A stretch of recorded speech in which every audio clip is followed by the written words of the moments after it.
एक बार देवराज इंद्र देवगुरु बृहस्पति के साथ भगवान शिव का दर्शन करने कैलाश गए। महादेव ने दोनों की परीक्षा लेनी चाहिए, इसीलिए रूप बदलकर अवधूत बन गए। उनके शरीर पर कोई वस्त्र न था। उनका शरीर जलती हुई अग्नि के समान धधक रहा था और अत्यंत भयंकर नजर आते थे। अवधूत दोनों के रास्ते में खड़े हो गए। इंद्र ने एक विचित्र पुरुष को रास्ते में खड़े देखा तो चौंके। इंद्र को देवराज होने का गर्व घेरने लगा। उन्होंने उस भयंकर पुरुष से पूछा, तुम कौन हो? भगवान शिव अभी कैलाश पर विराज रहे हैं या कहीं भ्रमण पर हैं? मैं उनके दर्शन के लिए आया हूं। इंद्र ने कई प्रश्न किए, लेकिन वह पुरुष योगियों के समान मौन ही रहे। इंद्र को लगा कि एक साधारण प्राणी उनका अपमान कर रहा है। उनके मन में देवराज होने का अहंकार उपजा, जो क्रोध में बदल गया। इंद्र ने कहा, मेरे बार बार अनुरोध पर भी तू कुछ नहीं बोलकर मेरा अपमान कर रहा है। मैं तुझे अभी दंड देता हूं। ऐसा कहकर इंद्र ने वज्र उठा लिया। भगवान शिव ने वज्र को उसी समय स्तंभित यानी जड़ कर दिया। इंद्र की बांह अकड़ गई। भगवान अवधूत क्रोध से लाल हो गए।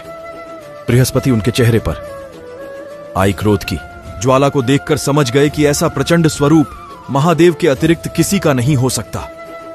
बृहस्पति शिवस्तुति गाने लगे। उन्होंने इंद्र को भी महादेव के चरणों में लेटा दिया और बोले, प्रभु, इंद्र आपके चरणों में पड़े हैं, आपके शरणागत हैं। आपके ललाट से प्रकट अग्नि इन्हें जलाने को बढ़ रही है। हम शरणागतों की रक्षा करें। बृहस्पति ने विनती की, प्रभु, भक्तों पर आपकी सदा कृपा बरसती है।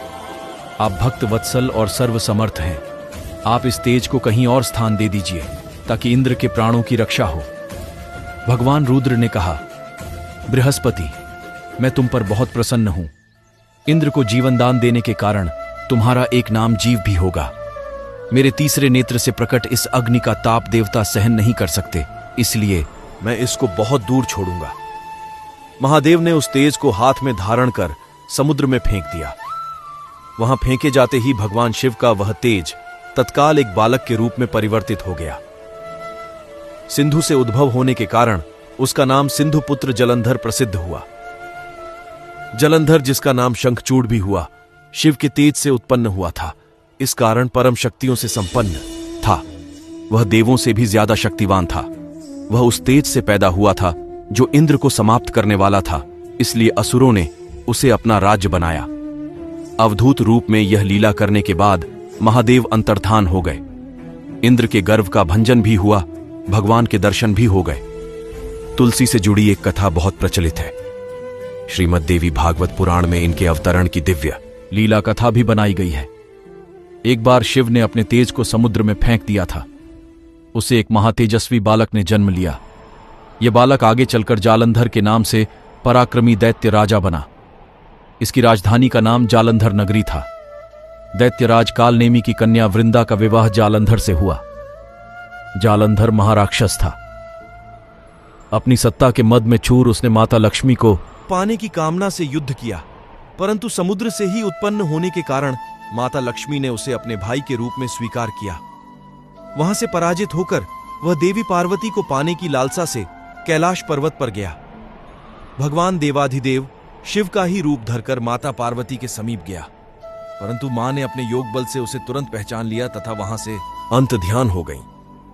देवी पार्वती ने क्रुद्ध होकर सारा वृतांत भगवान विष्णु को सुनाया। जालंधर की पत्नी वृंदा अत्यंत पतिव्रता स्त्री थी।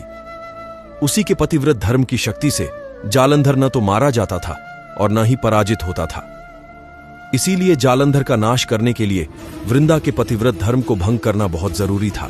कारण भगवान विष्णु ऋषि वेश धारण कर वन में जा पहुंचे, जहां वृंदा अकेली भ्रमण कर रही थी। भगवान के साथ दो मायावी राक्षस भी थे, जिन्हें देखकर वृंदा भयभीत हो गई। ऋषि ने वृंदा के सामने पल में दोनों को भस्म कर दिया। उनकी शक्ति देखकर वृंदा ने कैलाश पर्वत पर महादेव के साथ युद्ध कर रहे अपने पति जालंधर के बारे में पूछा। ऋषि ने अपने माया जाल से दो वानर प्रकट किए। एक वानर के हाथ में जालंधर का सिर था तथा दूसरे के हाथ में धड़। अपने पति की यह दशा देखकर वृंदा मूर्छित होकर गिर पड़ी। होश में आने पर उन्होंने ऋषि रूपी भगवान से विनती की कि वह उसके पति को जीवित करें। भगवान ने अपनी माया से पुण्य जालंधर का सिर धड़ से जोड़ दिया, परंतु स्वयं भी वह उसी शरीर में प्रवेश कर गए। वृंदा को इस छल का जरा भी आभास न हुआ। जालंधर बने भगवान के साथ वृंदा पतिव्रता का व्यवहार करने लगी, जिससे उसका सतीत्व भंग हो गया। ऐसा होते ही वृंदा का पति जालंधर युद्ध में हार गया। इस सारी लीला का जब वृंदा को पता चला तो उसने क्रुद्ध होकर भगवान विष्णु को शिला होने का श्राप दे दिया तथा स्वयं सती हो गई। जहां वृंदा भस्म हुई वहां तुलसी का पौधा उगा। भगवान विष्णु ने वृंदा से कहा, हे वृंदा, तुम अपने सतीत्व के कारण मुझे लक्ष्मी से भी अधिक प्रिय हो गई हो। अब तुम तुलसी के रूप में सदा मेरे साथ रहोगी। जो मनुष्य भी मेरे शालिग्राम रूप के साथ तुलसी का विवाह करेगा, उसे इस लोक और परलोक में विपुल यश प्राप्त होगा। जिस घर में तुलसी होती है, वहां यम के दूत भी असमय नहीं जा सकते।